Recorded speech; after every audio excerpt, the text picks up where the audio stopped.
Sahabat Kendimas, saya punya peralatan demineral yang bentuk dan kapasitas produksi yang sangat. Perangkat yang pertama ini adalah tank dengan diameter 12 in dan lengkap dengan sistem pengolahan air, ada makro dan mikro filter. Tank yang berikut ini berdiameter 10 in dan tinggi 2 meter atau 200 cm. Berisi bed rest sekitar 180 cm. Kemudian ada 2 unit perangkat dengan tank 10 in dan tinggi 160 cm. Ini bed restnya 150. Ada lagi satu perangkat besar. Ini diameternya 10 in, tinggi 2 meter. Namun di sini ada aplikasi ganda. Khusus dibuat untuk air baku TDS 500 dengan hasil kualitas TDS rendah.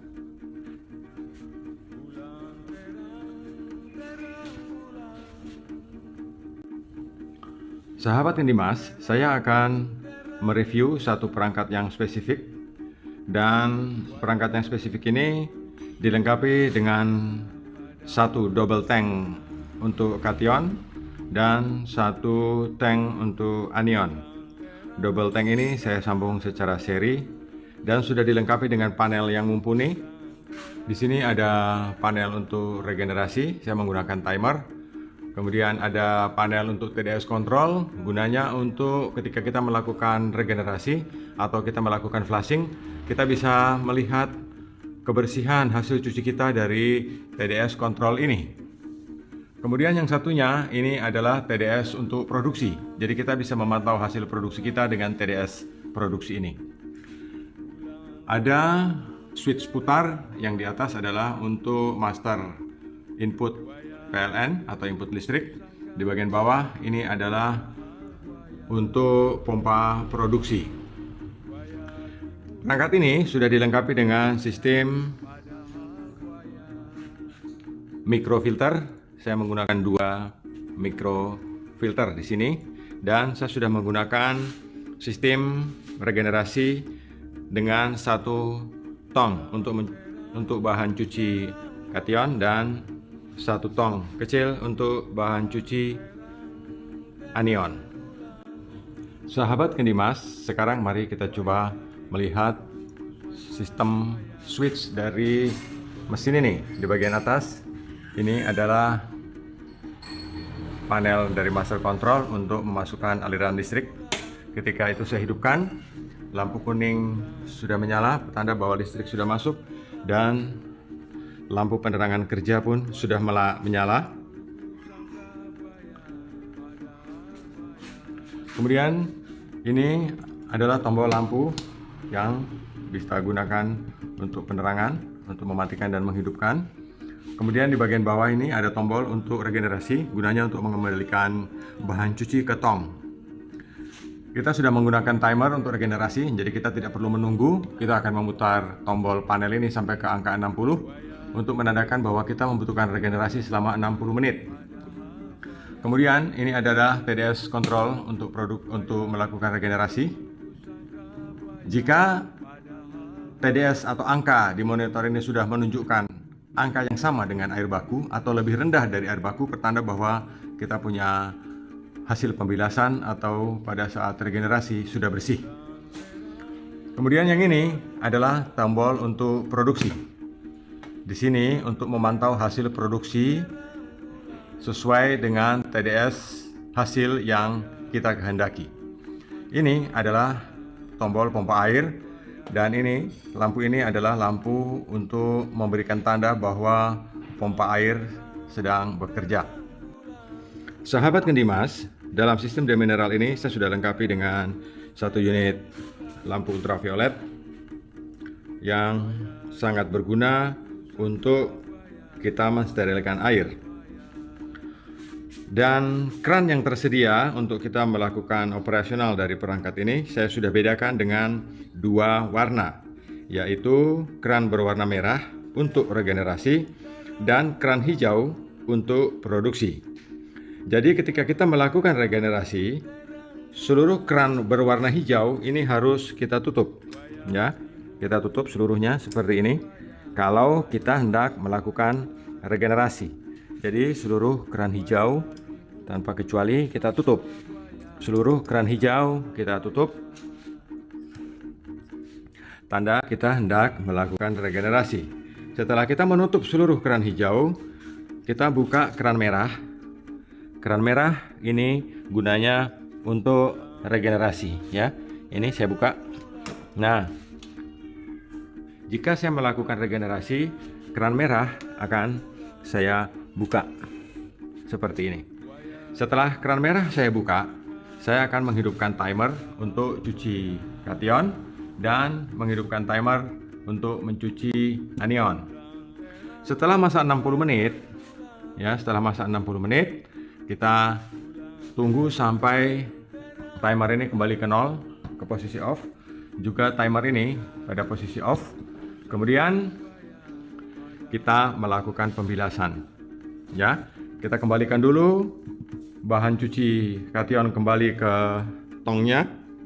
Kemudian kita hidupkan tombol tiris ini untuk mengembalikan bahan cuci anion kembali ke tongnya. Setelah kita mengembalikan semua bahan cuci ke tong masing-masing, jadi bahan cucinya tidak kita buang, nanti kita pakai lagi kalau kita akan melakukan regenerasi. Jadi bahan cuci tidak ada yang terbuang.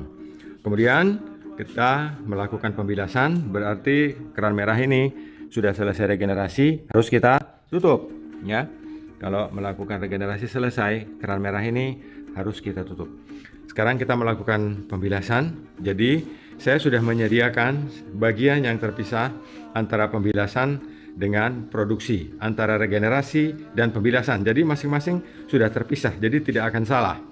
Kemudian kita lakukan pembilasan dengan cara sederhana, hanya membuka satu keran ini keran regenerasi, keran bilas, ada dua.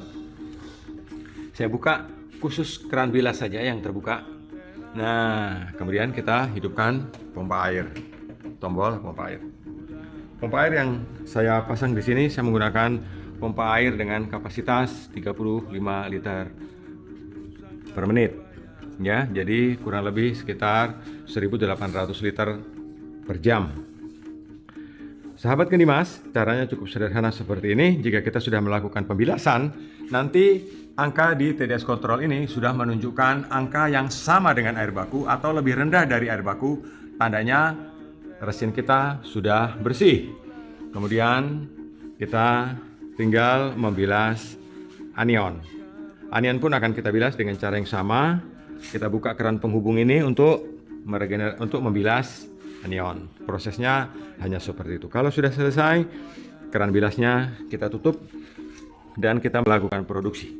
Bagaimana cara melakukan produksi? Mudah. Seluruh keran hijau kita buka kecuali keran bilas. Jadi masing-masing keran sudah punya tulisan sendiri-sendiri. Seluruh perangkat ini sudah saya buat secara otomatis seluruhnya. Jadi seluruh sistem regenerasi sudah tidak lagi pakai corong, menuang, ya, tidak lagi mencampur berulang-ulang, bahan cucinya kita buang, ya. Jadi penghematan ada di sistem regenerasi. Jika kita mencampur satu kali bahan cuci, ya, bahan cuci untuk mencuci kation dan mencuci anion, kita bisa pakai lagi karena bahan cuci yang tadi kami pakai cuci, dia sudah kembali ke tong masing-masing.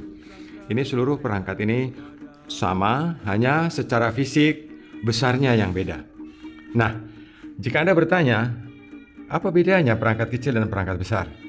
Bedanya kalau perangkat besar, kita melakukan regenerasi dengan interval lebih panjang daripada kita menggunakan perangkat kecil.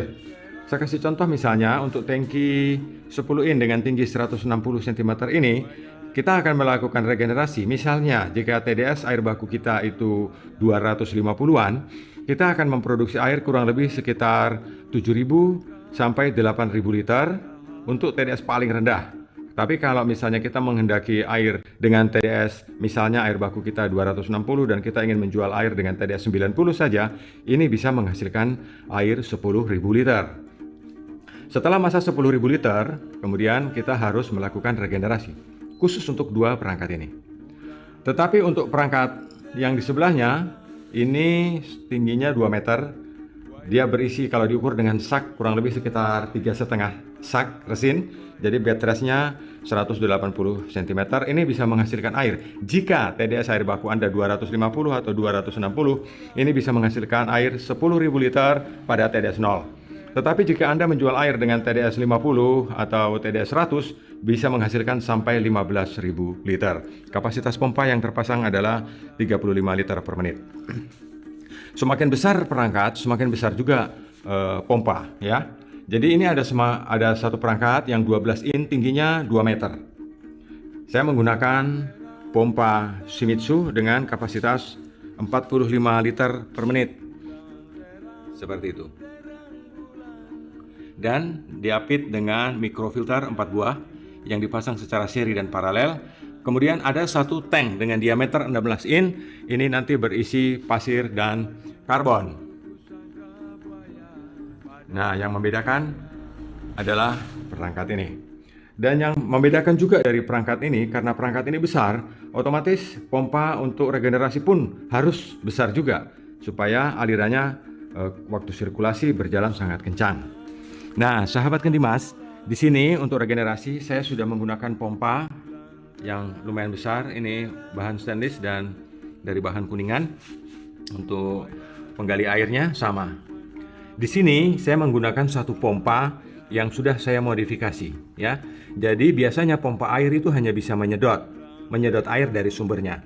Tetapi kalau pompa ini karena sudah saya modifikasi, dia bisa menyedot juga bisa meniup. Dengan satu pompa ini bisa memasukkan bahan cuci ke dalam tangki, juga bisa mengeluarkan bahan cuci dari tangki anion dan kation untuk dikembalikan ke tong. Sahabat Kendimas, inilah perangkat demineral edisi Desember yang saya buat dengan kreasi dan kemampuan yang Tuhan beri buat saya, bisa menghasilkan sesuatu yang berguna bagi diri sendiri, bagi keluarga, bagi orang lain, dan bagi orang-orang di sekitar kita, karena usaha kita berhasil. Sahabat Kendimas, demikian Lukman Hakim mereview perangkat demineral system dari Blitar, Jawa Timur.